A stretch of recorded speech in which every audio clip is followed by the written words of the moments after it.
जिसका टेन्योर, जिसकी नौकरी 3 साल की हो, उसको मेरी कौम के फैसले करने का क्या हक पहुंचता है? इंशाल्लाह जल्दी इनसे जान छुड़ाएंगे। आवाम का साथ रहा तो हम इन सबको जल्दी घर भेज के अर्ली इलेक्शन करा के और पाकिस्तान पूरे में पीपल्स पार्टी की हुकूमत बना के दिखाएंगे। अस्सलाम वालेकुम, आप देख रहे हैं खबर के पीछे फरीद रईस के साथ। गुज़िश्ता दिनों से साबिक सदर आसिफ अली जरदारी और पाकिस्तान पीपल्स पार्टी के को चेयरमैन काफी ज्यादा जारहाना अंदाज में नजर आ रहे हैं। अपनी हर तकरीर में तहतुल लफ्ज और बातें करके आवाम से सुना किसी और को रहे हैं, लेकिन जो वो पैगाम दे रहे हैं ये भी जानना जरूरी है कि वो पैगाम किसके लिए है, किस लिए है, क्यों कर है, और यकदम से साबिक सदर आसिफ अली जरदारी का अंदाज गुफ्तगू इतना जारहाना क्यों हो गया है। एक तरफ वो अपने खिलाफ होने वाले मनी लॉन्ड्रिंग केसेस का सामना कर रहे हैं। 31 दिसंबर 2018 को उनकी जो जमानत है उसकी तारीख भी खत्म हो रही है। इसके साथ साथ उनकी बहन फरियाल तालपुर भी इसी केस में है। लेकिन इस सारी सूरत हाल के साथ साथ जो बात आसिफ अली जरदारी साहब कर रहे हैं, कब्ल वक्त इंतखाबात, जुनूनी सोच, 3 साल के लिए रहना है। और इसी के साथ साथ हम ये भी आपको बताएं कि इससे पहले 16 जून 2015 को जो साबिक सदर आसिफ अली जरदारी साहब की मुतनाज़ा तकरीर थी, जिसके बाद वो बैरून मुल्क चले गए थे और उस वक्त तक वो वापस ना आए जब तक अस्करी क़यादत जनरल राहील शरीफ के हाथ में रही। इस सारी सूरत हाल को देखते हुए ये कहना कि कब्ल वक्त इंतखाबात की बात क्यों की जा रही है, किस तरह से पाकिस्तान पीपल्स पार्टी मुल्क भर के अंदर जो कह रहे हैं आसिफ अली जरदारी साहब के हुकूमत बनाकर दिखाएंगे, मुस्लिम लीग नून क्यों कर ये कह रही है कि मौजूदा जो हुकूमत है वो मुल्क चलाने के अहल नहीं है, इदारों को कमजोर किसने किया और कौन कर रहा है, ये वो तमाम बातें हैं जो इस वक्त गर्दिश में है। सवाल भी हैं, बहुत सारी कंफ्यूजन्स भी हैं, लेकिन बहुत सारी बातें यह भी हैं कि चूंकि आसिफ अली जरदारी साहब अपने खिलाफ केसेस का सामना कर रहे हैं, जिसकी बिना पर ये तमाम बातें, ये जारहाना अंदाज उनका सामने आ रहा है। इससे पहले कि अपने मेहमान से मैं तारुफ कराऊं, एक और अहम बात जो आज यहां पे मैं जरूर करूंगा कि एक काबिल मजम्मत अमल जो आज हुआ पार्लियामान के अहाते में, समा टीवी के कैमरामैन वाजिद अली को तशद्दुद का निशाना बनाया गया साबिक वजीर आजम मियां नवाज शरीफ साहब के गार्ड की जानिब से। इस सारी सूरत हाल के ऊपर मुस्लिम लीग नून की तर्जुमान मरियम औरंगजेब की जानिब से न सिर्फ इस वाक़े की तहकीकात बल्कि जिम्मेदार को सख्त से सख्त सजा देने की बात की गई, इस पर मजम्मत की गई। मियां नवाज शरीफ साहब की जानिब से भी फिर स्टेटमेंट सामने आया। और ऐसी सूरत हाल के अंदर जो अमल जो देखा जा सकता है टीवी स्क्रीन के ऊपर, किसी भी तौर पर इंसानी रवैये के ये बिल्कुल मनफी रवैया जो इख्तियार किया गया, इस तरह का अमल काबिल मजम्मत है। मीडिया पर्सन्स या मीडिया अपनी जिम्मेदारियां, सहाफती जिम्मेदारियां किन मुश्किलात और नामसाइद हालात में अदा कर रहा होता है, ये मीडिया वर्कर्स से, सहाफी से ज्यादा बेहतर कोई नहीं जान सकता है। लेकिन अगर सहाफी को तशद्दुद का निशाना बनाया जाएगा, सहाफती अपनी जिम्मेदारियों से रोका जाएगा और बिलखुसूस इस तरह के बेईमाना तशद्दुद का निशाना बनाया जाता रहेगा, तो फिर ये बहुत ही ज्यादा मुश्किल हो जाएगा पाकिस्तान में सहाफियों के लिए अपनी जो जिम्मेदारी है उसको सही अंदाज से अदा करना। ये तमाम लोगों को, चाहे वो सियासतदान हो या वो एक पैरामीटर्स हैं, SOPs हैं, उसके तहत सहाफी अपना काम करते हैं, उन्हें काम करने दिया जाए, लेकिन इस तरह के बेईमाना तशद्दुद का निशाना बिल्कुल नहीं बनाया जाए। अपने मौजू की तरफ आएंगे और बात करेंगे। इस वक्त मेरे साथ मौजूद हैं सीनियर सहाफी हैं, तज्जियाकार सलीम बुखारी साहब। अस्सलाम वालेकुम बुखारी साहब। जी वालेकुम अस्सलाम। बहुत शुक्रिया आपका सलीम बुखारी साहब। आसिफ अली जरदारी साहब का जारहाना अंदाज गुफ्तगू, ये जो तेजी आई है और जो एक तेजी हमने देखी थी 16 जून 2015 को, अब फिर से जरदारी साहब यही 3 साल टेन्योर, जुनूनी सोच, कब्ल वक्त इंतखाबात, कहना क्या चाह रहे हैं आसिफ अली जरदारी साहब और किसको पैगाम दे रहे हैं? देखिए, जो कुछ उन्होंने कहा है और जो उनका पैगाम है वो तो बिल्कुल वाज़ेह है। वो अब ढकी छुपी बात तो कर ही नहीं रहे हैं, वो तो सीधा सीधा उन अदारों को यानी एड्रेस कर रहे हैं जो उनके नज़दीक बायस है तरीके इंसाफ की हुकूमत को इक़्तिदार में लाने का, वो तो कोई ढकी छुपी बात नहीं कर रहे हैं। उन्होंने तो नाम ले ले के भी इदारों का कह दिया है। और इसी तरीके से अगर आपने देखा हो आज की जो कमरुज़्ज़मान कायरा साहब की प्रेस कॉन्फ्रेंस है, जो बाकी की कसर रह गई थी वो उन्होंने पूरी कर दी है। उन्होंने भी इसी तरीके से हर एक अदारे के सरबराह का नाम भी ले दिया है, अदारों को भी आइडेंटिफाई कर दिया है। देखिए इसके दो पहलू हैं। एक पहलू तो ये है कि अगर आप ये देखें कि तरीके इंसाफ की क़यादत ने भी PMLN के साथ साथ पीपल्स पार्टी की क़यादत को जिस तरीके से ट्रीट किया है, जो ज़बान इस्तेमाल की है, ये उसका एक तो रद्द अमल है।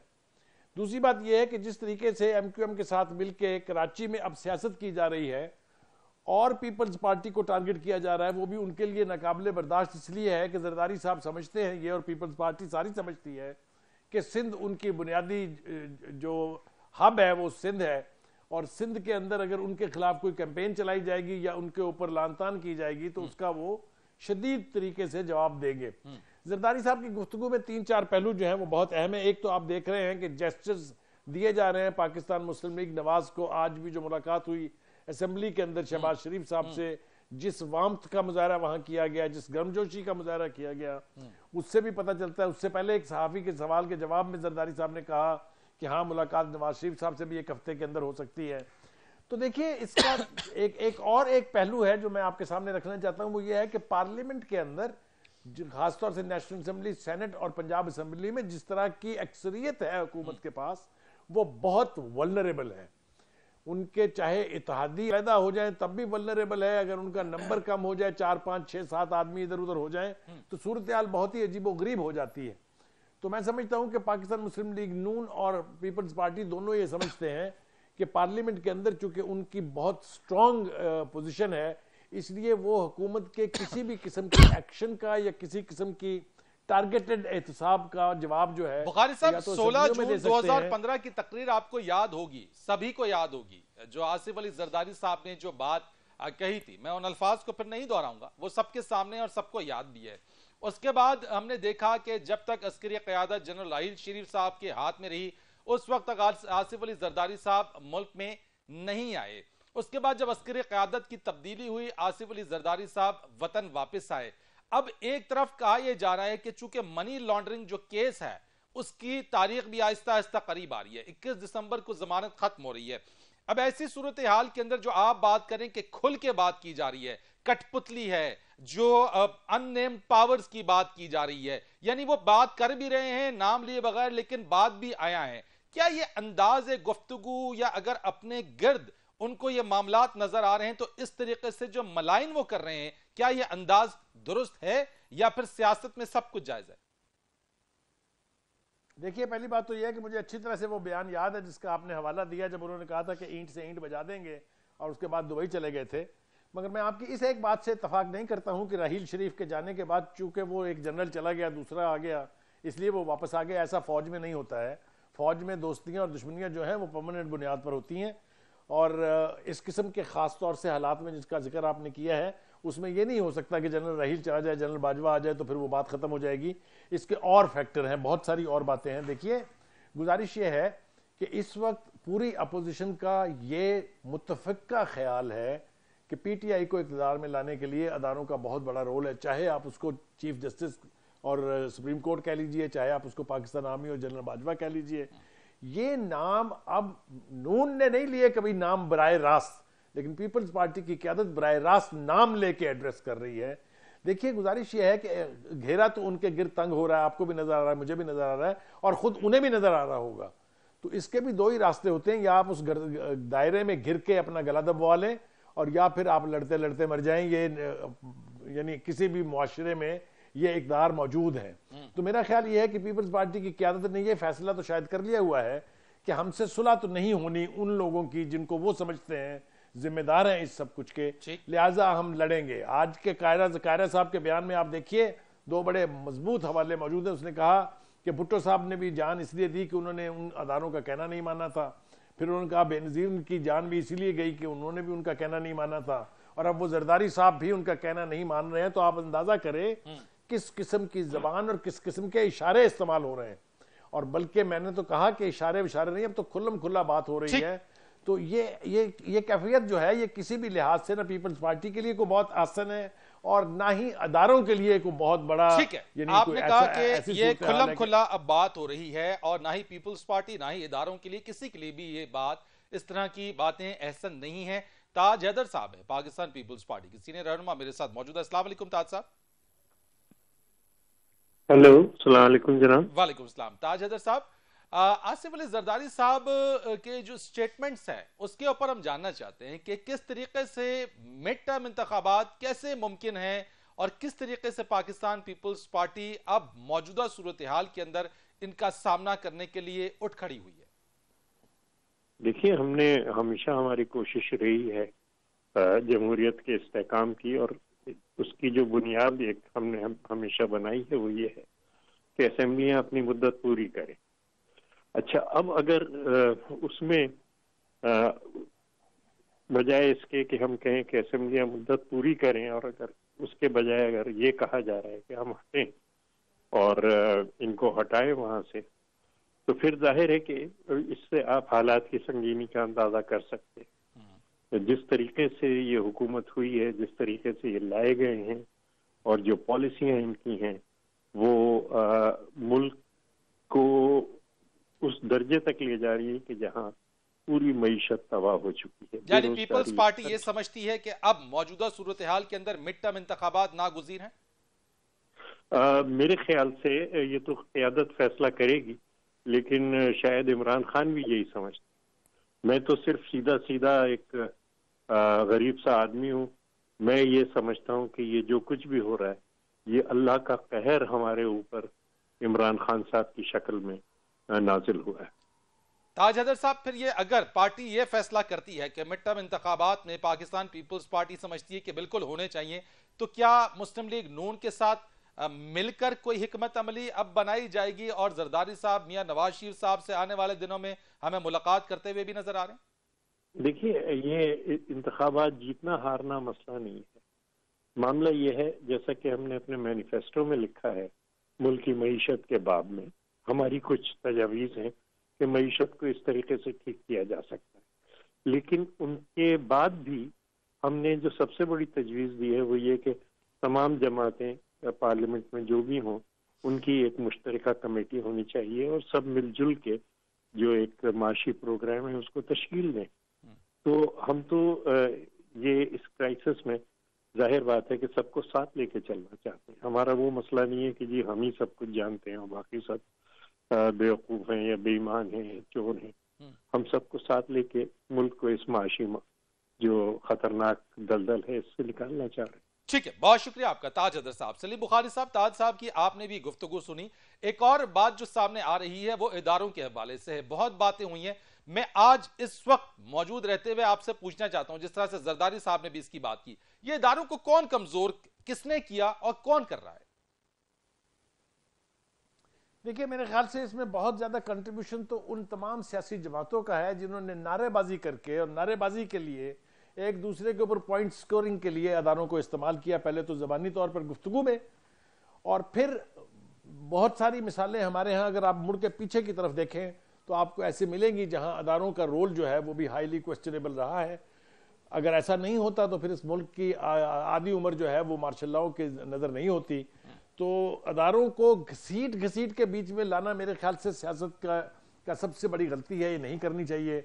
अदारे तो कौमी अदारे हैं, उनको उनके रोल के मुताबिक, उनके मैंडेट के मुताबिक काम करने देना चाहिए और अपनी मर्जी से अपने पॉइंट स्कोरिंग के लिए उनके नाम इस्तेमाल नहीं करनी चाहिए।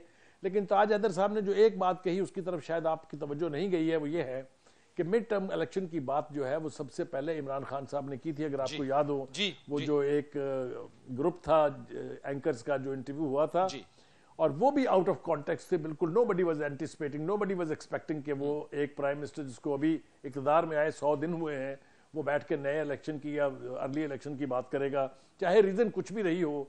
उसकी ज़बान से निकलने के बाद, उनकी ज़बान से निकलने के बाद फिर से इस मामले ने जो है वो थोड़ी सी तूल पकड़ लिया और लोग इधर उधर बातें कर रहे हैं। तो वो भी गैर जिम्मेदाराना बयान था और जरदारी साहब का बयान भी गैर जिम्मेदाराना है। मेरे ख्याल से मुल्क जो है मुतहम्मल नहीं हो सकता कि हर 100 दिन के बाद या 150 दिन के बाद इंतखाबात नए कराए जाएँ। सूरत हाल ये है कि अगर सियासत, अगर जमहूरियत ने पनपना है, अगर जमहूरियत ने रूट्स पकड़ने हैं तो मेरे ख्याल से सियासी जमातों को बैठ के आपस में मिलकर क़यादतों को चाहिए कि कोई ऐसा लाहे अमल तय कर ले जिससे जमहूरियत की बसात भी ना उल्टी जाए और जमहूरियत के नाम को गाली भी ना दी जाए। अगर ऐसा ना किया गया तो मैं आपको वसूख से कह सकता हूं कि बहुत नुकसान होगा। पाकिस्तान पहले ही बहुत से नुकसान उठा चुका है और अब हम मुतहम्मल नहीं हो सकते इस किस्म के। आपको क्या नजर आता है बुखारी साहब? मैं वेरी शॉर्ट आपसे पूछना चाहता हूं, आप क्या फोर्सी कर रहे हैं? जरदारी साहब के स्टेटमेंट्स, मुस्लिम लीग नून की दोबारा से रीऑर्गेनाइजेशन, ये कहना कि मौजूदा हुकूमत मुल्क चलाने की अहल नहीं, और मिड टर्म की बातें और ये तमाम चीजें, आपका एनालिसिस, आपकी बात, आप क्या देख रहे हैं आइंदा आने वाले दिनों में? क्या वाकई मिड टर्म की तरफ मुल्क जा रहा है? Very short answer. एक रास्ता हो सकता था कि अगर हुकूमत जो है वो अपना फोकस 5 साल की तरह रोने पीटना पिछली हुकूमतों का करने की बजाय अगर अपने काम से लग जाते और कुछ डिलीवर कर देते तो मेरे ख्याल से जितना मर्जी अपोजिशन शोर मचाई जाती कुछ नहीं होना था। दूसरी बात यह है कि जो गरीब आदमी जिसका नारा लेके ये आए थे कि हम गरीब आदमी को रिलीफ देंगे, अगर उसको कुछ रिलीफ ही दे दिया होता तो फिर भी इनके रूट जो है वो बहुत स्ट्रांग हो जाते। मैं समझता हूं कि अगर अभी भी पीटीआई की क्यादत ने फोकस शिफ्ट करके डेवलपमेंट की तरफ, गरीब आदमी को रिलीफ देने की तरफ न किया और इस रेटरिक का हिस्सा बनते रहे कि इधर से भी नाराबाजी होगी उधर से भी नाराबाजी होगी, तो फिर अल्लाह खैर करे। मैं बस सिर्फ दुआ ही कर सकता हूं। बहुत शुक्रिया आपका सलीम बुखारी, सीनियर सहाफी, तज्जियाकार, इस सारी सूरत हाल के ऊपर तज्जिया दे रहे थे। कमर्शियल ब्रेक और उसके बाद बात करेंगे मुत्तहदा अरब इमारात में तालिबान अमेरिका बातचीत का आगाज खुश आइंद और पाकिस्तान का किरदार काबिल सताइश, इस पर बात करेंगे एक कमर्शियल ब्रेक के बाद।